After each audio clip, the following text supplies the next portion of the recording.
When news first came out suggesting that Israel might have been warned about an impending strike by Hamas, Prime Minister Benjamin Netanyahu's office denied Egypt's claims about intelligence information. But did Israel actually receive a heads-up about the Hamas attack? And if so, what is Egypt's stance? Keep watching until the end. You won't believe what happened and how Israel failed.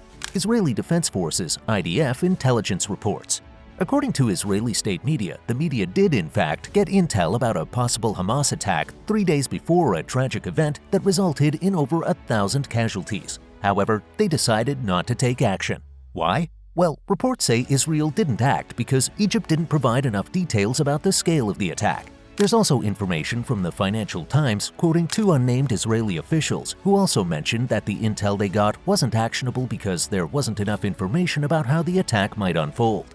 Now, government officials in Egypt haven't commented on the reports of offering an early warning, but a warning from Israel's neighboring country doesn't seem so far-fetched, especially since Egypt has a history of close ties with Israel and often acts as a mediator in conflicts with Gaza. But things seem to be a little different this time around because Reuters have reported that Egypt has tightened control over the Rafah border crossing with Gaza. More on this later. Amidst all this, Israel has been carrying out a big assault on the densely populated Palestinian territory after Hamas's attack. When the news first broke about Israel possibly being warned of the Hamas strike, Prime Minister Benjamin Netanyahu's office denied Egypt's claims.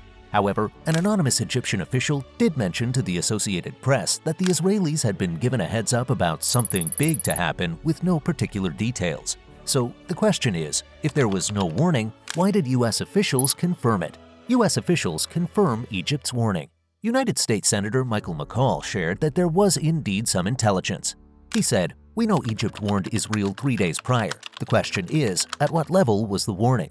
The conversation between Israel and Egypt, along with the United States, sheds light on the confusion following Hamas's attack. People are also questioning the effectiveness of the Iron Dome aerial defense system, which didn't intercept many of the estimated 5,000 rockets fired by Hamas.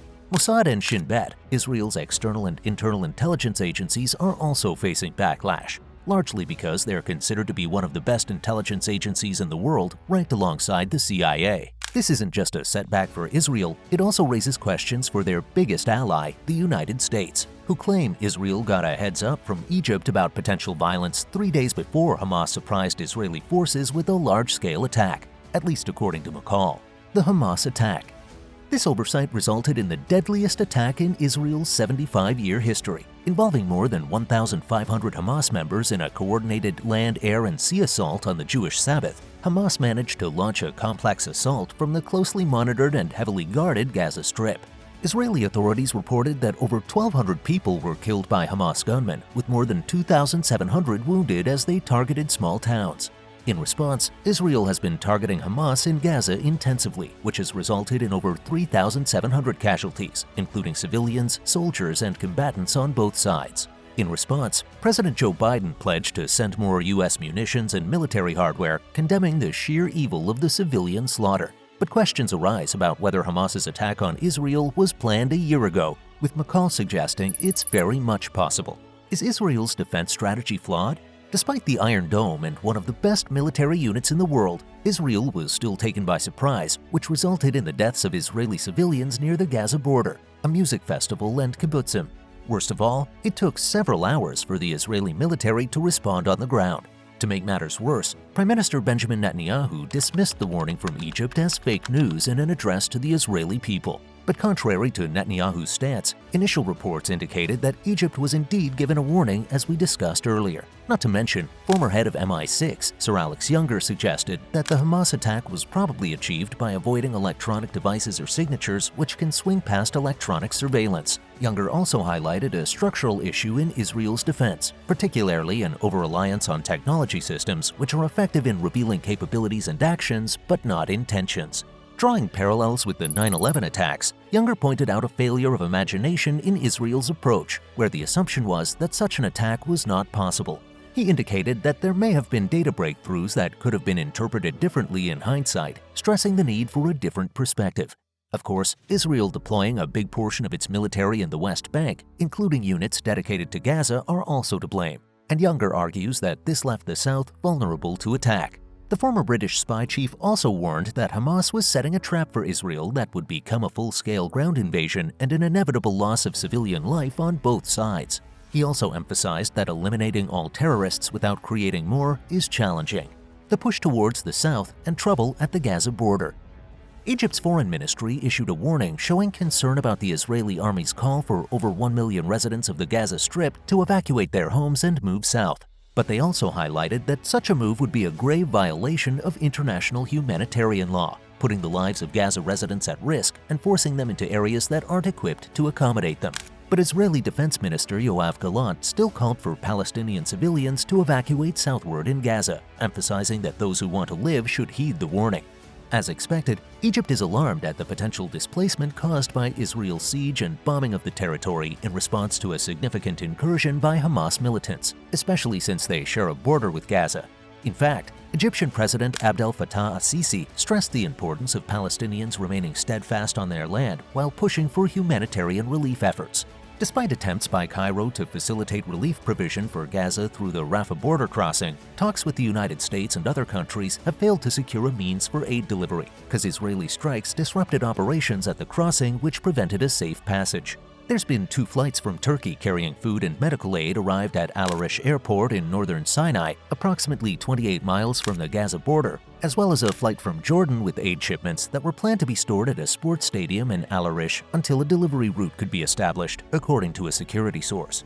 But these have failed to reach those in need because Israel initiated a massive military operation in response to the Hamas attacks that they were warned for. This has resulted in a comprehensive blockade on the Gaza Strip, blocking the supply of food, fuel, medicine, and water.